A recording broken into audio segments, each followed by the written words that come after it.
Hello my dear friends and dear students. आप लोगों के कहने पर आज ग्लिम्सेस ऑफ इंडिया का फर्स्ट पार्ट यानी कि अ बेकर फ्रॉम गोवा हम स्टार्ट करने वाले हैं। बेकर फ्रॉम गोवा की पहले ही मैं कुर्ग चैप्टर पहले ही दे चुका हूँ क्योंकि मुझे ज़्यादा इम्पोर्टेंट लग रहा था, लेकिन बच्चों के कहने पर आप लोगों की फरमाइश पर ही अ बेकर फ्रॉम गोवा आज दिया जा रहा है। तो इसके लिए सबसे पहले हम शॉर्ट में स्टोरी पढ़ेंगे। शॉर्ट में ही आपको इसकी समरी बताई जाएगी। इसके बाद हम देखते हैं इम्पोर्टेंट क्वेश्चंस, बाकी सब उसमें क्लियर हो जाएगा। तो आप देखिए अ बेकर फ्रॉम गोवा। तो बेकर फ्रॉम गोवा, गोवा से पाव बनाने वाला, पाव रोटी बनाने वाला, जिसे डबल रोटी भी कहा जाता है। बेकर बेकर कोई भी चीज़ सेकने वाले को कहा जाता है वैसे। और ये गोवा जो विलेज है, यहाँ पर बेकर जो पाव बनाने वाले हैं उनकी सोसाइटी में बहुत ज़्यादा इम्पोर्टेंट प्लेस है, बहुत ज़्यादा महत्वपूर्ण स्थान है। और क्या-क्या है इनके बारे में तो हम देखते हैं। वहाँ पर बताया गया है कि जो भी हमारे बड़े लोग हैं, बड़े लोगों को, हमारे जितने भी एल्डर्स हैं, उन एल्डर्स लोगों को सुना है हमने कि वो क्या करते हैं, काफ़ी ज़्यादा नॉस्टैल्जिक रहते हैं अपनी चीज़ों के बारे में, काफ़ी पुरानी बातों के बारे में, पुराने गुड ओल्ड पोर्टुगीज़ डेज़ के बारे में, और उनके फेमस लोज़ जो कि ब्रेड से बनते हैं। लॉज़ ऑफ ब्रेड यानी कि ब्रेड से बने हुए लोज़, पाव, उसके बारे में बताया गया है कि वहाँ पर ये जो लोज़ हैं, लोज़ स्पेलिंग पे ध्यान दीजिएगा, LOAVES, लोज़ ऑफ ब्रेड, ये काफ़ी ज़्यादा फेमस है। और उन लोज़ को खाने वाले, वो माना कि वहाँ से वैनिश हो चुके हैं, गायब हो चुके हैं, लेकिन मेकर्स, उनको बनाने वाले तो अभी भी वही हैं। और यहाँ बताया गया है कि यही चीज़ नहीं, उन लोज़ को बनाने के लिए जो मिक्सर्स होते हैं, मिक्स करने वाले, उनको मोल्डर्स करने वाले, सांचे में डालने वाले, आकार देने वाले, वे सब वहाँ पर मौजूद हैं। और वहाँ पे कई पुरानी भट्टियाँ भी मौजूद हैं जिन पर लौज़ को बनाया जाता था। अब देखिए आगे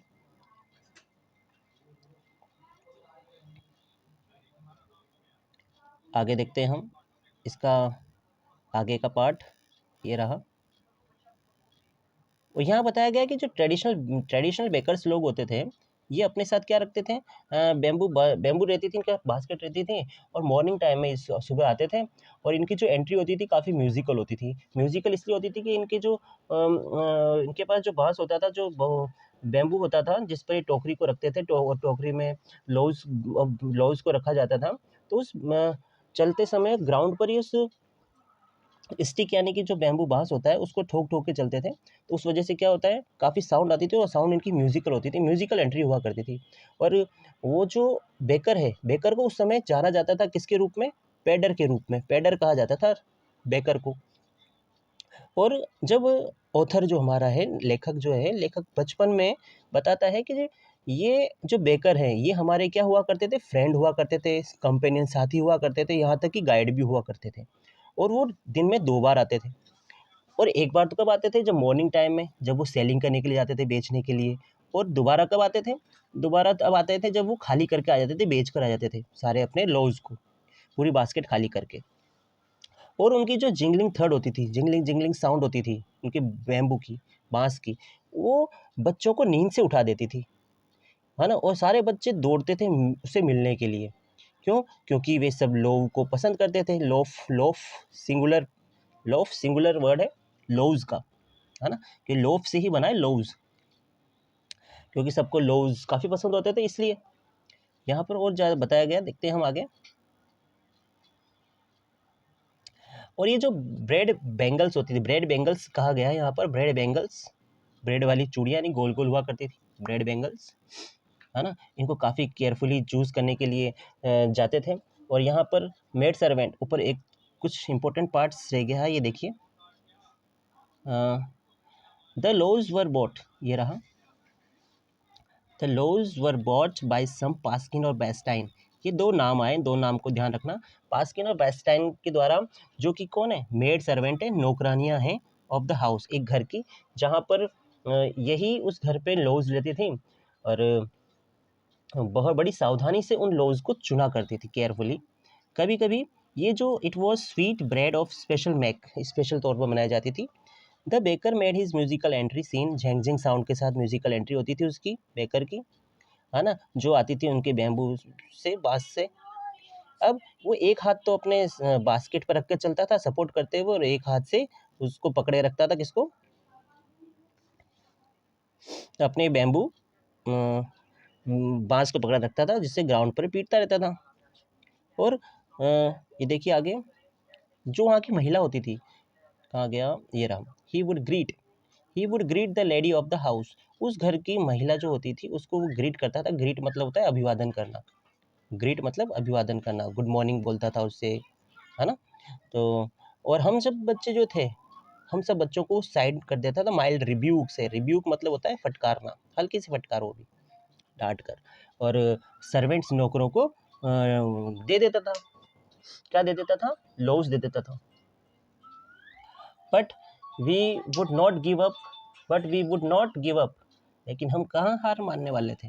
वी वुड क्लाइंब बेंच, हम बेंच पर चढ़ जाते थे, मुंडेर पर चढ़ जाते थे, और पीप झांकते थे, कहाँ पर, इनटू द बास्केट में झांकते थे किसी भी तरह से हमें, ताकि वो मिल जाए, कम से कम एक झलक दिख जाए उस लोज की, उस फ्रेग्रेंस प्राप्त हो जाए, उसकी सुगंध प्राप्त हो जाए। लोज बड़े लोगों के लिए तो लोज थे, लेकिन हम बच्चों के लिए वो सब क्या थी, बैंगल्स हुआ करती थी, चूड़ियाँ हुआ करती थी। Then we did not even, और हम लोग जो थे, हम तो ब्रश भी करने की परवाह नहीं करते थे। कौन ब्रश करेगा भैया अपने दांतों को, कौन मुंह धोएगा प्रॉपरली, और हमको, हमें धोना भी क्यों चाहिए यार, हाँ, क्यों धोना चाहिए। आखिर ब्रश करने के लिए हमको पहले क्या करना पड़ेगा, पहले कोई मैंगो लीफ लानी पड़ेगी, पत्ती लानी पड़ेगी, डंडी लानी पड़ेगी, काहे की, पहले तो दांतों से करते थे, नीम वगैरह इनसे, तो वो लानी पड़ेगी, टूथब्रश बनाना पड़ेगा। और कौन सा नेसेसरी क्यों है आखिर ये। और रही बात, टाइगर भी कभी ब्रश करता है क्या। और हम गर्म चाय पीते तो हैं, गर्म चाय क्या कर देती है, सब कुछ क्लीन कर देती है, एवरीथिंग, और वेरी नाइसली आफ्टर ऑल। इसलिए बच्चों का ये कहना था। आगे इसका देखो, एक पार्ट और है, ये रहा जो इम्पोर्टेंट है, तो इस पर ध्यान दीजिए। मैरिज गिफ्ट्स, यहाँ बताया गया है कि मैरिज गिफ्ट्स काफ़ी मीनिंगलेस हुआ करते थे विदाउट ब्रेड, स्वीट ब्रेड के। यदि मैरिज में आप कितने गिफ्ट्स दे दो, अगर आपने स्वीट ब्रेड यानी कि लोज नहीं दिया, तो वो मैरिज गिफ्ट्स मीनिंगलेस हो जाते थे, कोई अर्थ नहीं होता था। कोई भी पार्टी अपना, पार्टी या फीस्ट जो दावत होती है, अपना चार्म, अपना आकर्षण तक खो देती थी बिना ब्रेड के। और यहाँ तक कि ये बताया गया है यहाँ पर, गांव में इम्पोर्टेंट पार्ट होता था एक बेकर का, उसके बने हुए लोज का। लेडी ऑफ द हाउस जो है, घर की महिलाएं, वो भी क्या करती थी, सैंडविच बनाया करती थी अपनी बेटियों के इंगेजमेंट पर। केक और बोलीनाज एक प्रकार की मिठाइयों के नाम है, जो जरूरी होते थे क्रिसमस या त्योहारों पर, इसी प्रकार के फेस्टिवल्स पर। और presence of bakers furnace, furnace मतलब भट्टी, उन बेकर की फर्नेस जो होती थी, भट्टियाँ होती थी, उनकी उपस्थिति गांव में एब्सोल्युटली नेसेसरी है, इसेंशियल है, क्योंकि इनके बिना तो कुछ होगा ही नहीं, कुछ न शादी समारोह न फंक्शन पार्टी, कुछ नहीं। आगे बताया गया है, द बेकर और bread seller of those days, उन दिनों में, इसको इम्पोर्टेंट क्वेश्चन और इम्पोर्टेंट वर्ड, गवाई, जो वहाँ के बेकर हुआ करते थे उस समय, ब्रेड सेलर, तो वो एक विशेष प्रकार की पोशाक पहना करते थे, उसका नाम था गवाई। ये कबाई क्या होता था, ये होता था एक सिंगल पीस लॉन्ग फ्रॉक हुआ करता था, सिंगल पीस, जो कि घुटनों के नीचे तक जाता था। और ये बता रहा है कि इन आवर चाइल्डहुड, हमारे बचपन में हम देखते थे बेकर्स को एक शर्ट पहने हुए और ट्राउजर्स पहने हुए देखते थे। लेकिन ट्राउजर्स कैसी होती थी, ट्राउजर्स होती थी ऐसी जो कि शॉर्ट होती थी, देन फुल लेंथ से थोड़ी शॉर्ट हुआ करती थी, और लॉन्ग हुआ करती थी हाफ पैंट से, यानी कि कैपरी बोल सकते हैं हम। यहाँ तक कि आज के टाइम पर यदि कोई हाफ पैंट पहनता है, तो उस जो घुटनों के नीचे तक जाती है, तो उसको कमेंट मिलता है कि उसकी ड्रेस किसकी तरह है, पैडर की तरह है। और पैडर यानी कि baker.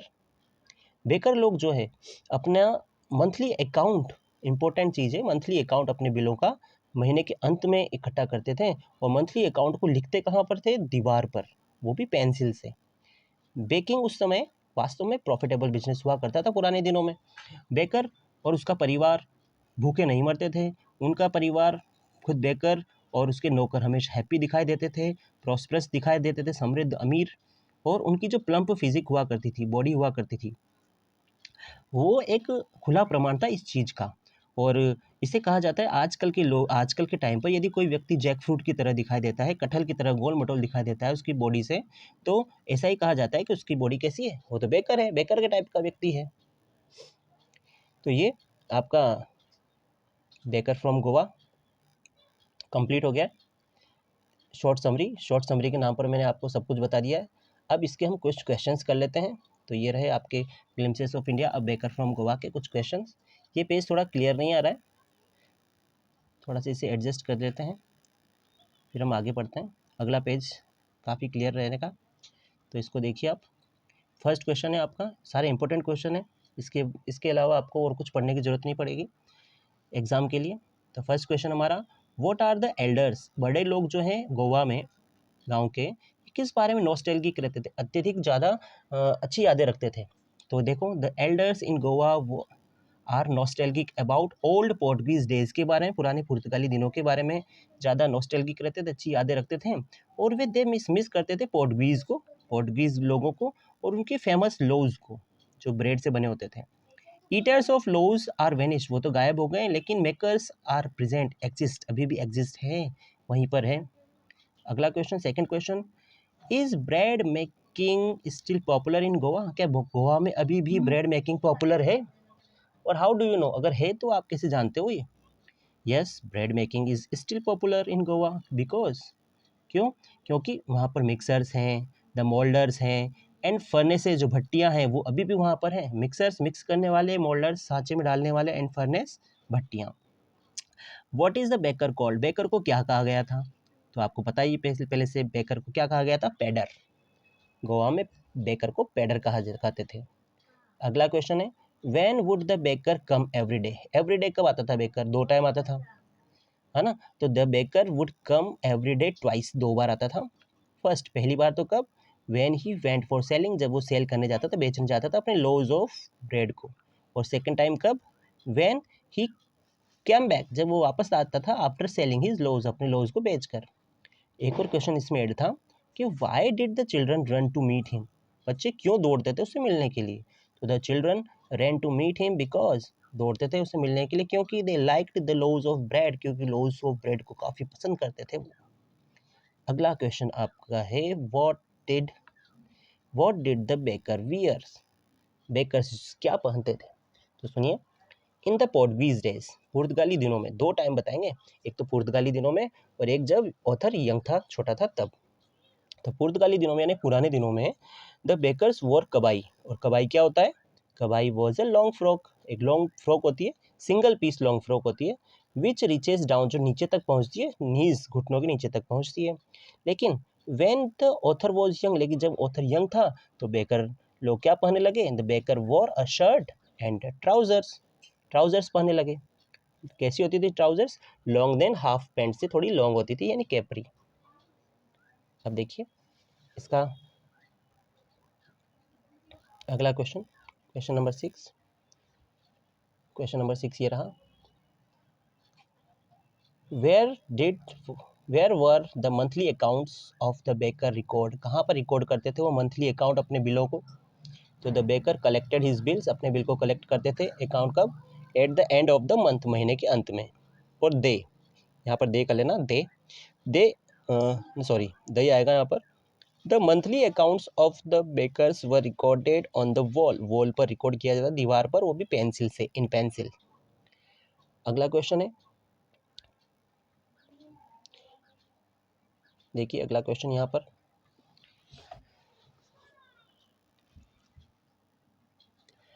What does a jackfruit, what does a jackfruit like appearance का मतलब क्या है? तो जैक फ्रूट लाइक अपीयरेंस, यानी जैक फ्रूट यानी कटहल, गोल मटोल, कटहल जैसी, या जैक फ्रूट लाइक अपीयरेंस का मतलब है द मैन, ऐसा व्यक्ति, who has plump body, who has, जिसके होती है अ प्लम्प बॉडी, मोटा गदराया शरीर होता है। और उस समय बताया जाता है कि बेकिंग जो है वो जो प्रॉफिटेबल बिजनेस हुआ करता था, फ़ायदेमंद। द बेकर, बेकर खुद, उसका परिवार, his family and his servants, उसके नौकर, were always looked happy and rich, सभी रिच दिखाई देते थे, हैप्पी दिखाई देते थे। और इस बात का, दियर प्लम्प बॉडी, उनकी जो मोटा शरीर होता था ना, गदराया हुआ, फैमिली, तो वो वॉज एन ओपन टेस्टिमोनी था, ओपन टेस्टिमोनी यानी खुला सबूत था, प्रमाण था, टू दिस, इस बात का कि वो अमीर होते थे। अगला क्वेश्चन है, is bread N important part of Goa life, क्या इंपॉर्टेंट पार्ट है गोवा लाइफ में, गोवा के जीवन में ब्रेड का? यस, इसके बिना कुछ भी नहीं होता, आपको पता है। Yes, bread is an important part of Goa life, क्योंकि marriage gifts are meaningless, marriage के गिफ्ट्स जो होते हैं अर्थहीन होते हैं, मीनिंगलेस होते हैं, विदाउट ब्रेड के, बिना ब्रेड के। अब party loses its charm, party भी अपना आकर्षण खो देती है विदाउट ब्रेड के। Women make sandwiches and others engagement, daughters engagement में वोमेन भी क्या करती है, अपनी डॉटर के एंगेजमेंट पर सैंडविच बनाती है जो ब्रेड से बनती है। बाहर से काफ़ी कुछ आवाज़ें आ रही है, जो डिस्टर्बेंस तो चलता ही रहता है। हम ध्यान देते हैं अपने अगले क्वेश्चन पर। How can you say that, आप कैसे कह सकते हैं कि the presence of the furnace, उस फर्नेस भट्टी की उपस्थिति इन द विलेज में इज़ एब्सोल्युटली नेसेसरी, काफ़ी नेसेसरी है।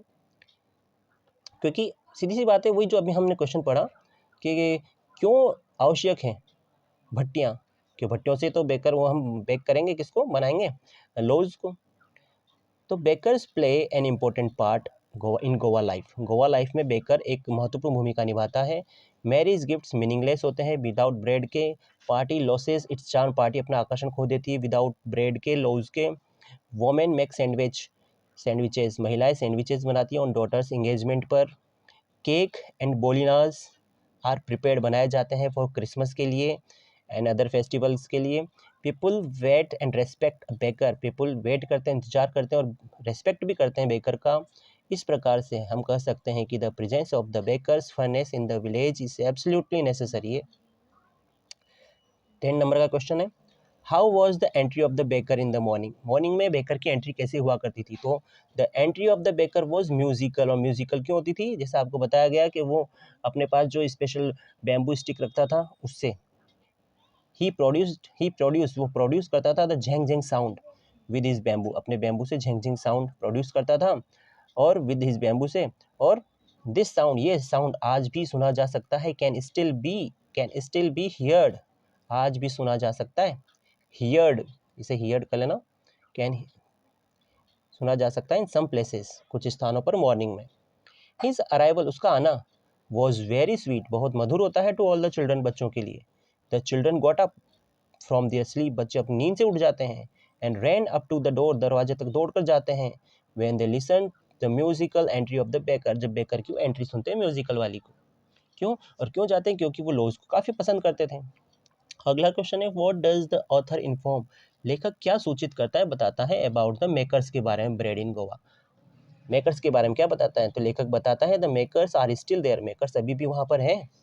We still have amongst us, हमारे बीच में और क्या क्या है, मिक्सर्स हैं, मोल्डर्स हैं, ये शायद सब है वहाँ पर।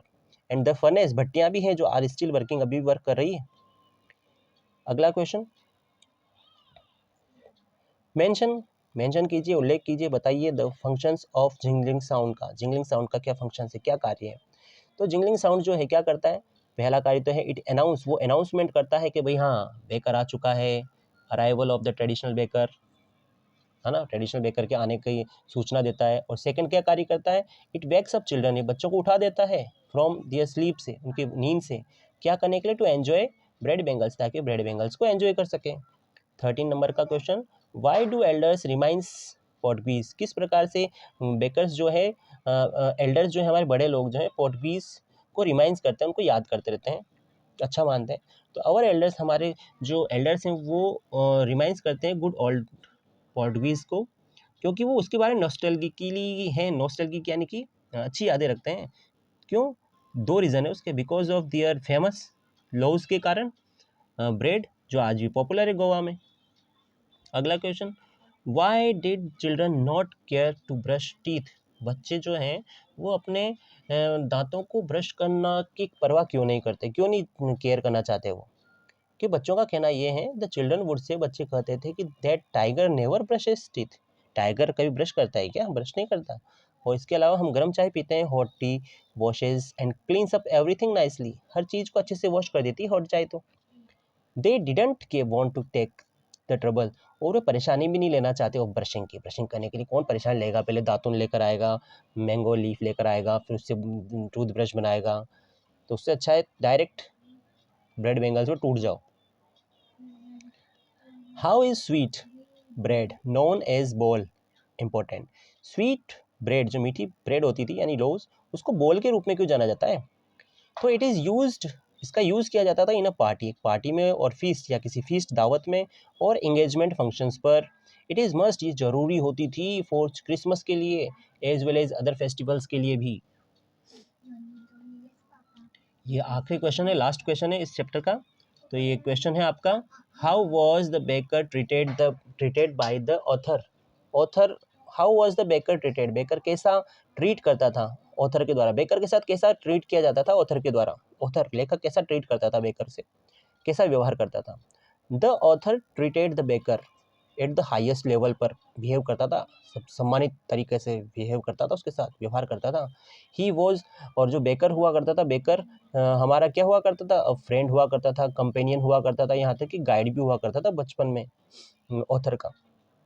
तो इसके बेकर फ्रॉम गोवा का पूरा कंप्लीट हो चुका है। यहाँ तक कि आपकी शॉर्ट समरी के साथ में क्वेश्चंस बता दिए गए इंपॉर्टेंट, इनके बाहर आपका क्वेश्चंस नहीं जाएगा। ये इनफ है आपके लिए, अगर कहा जा सकता है कि इनफ ही है।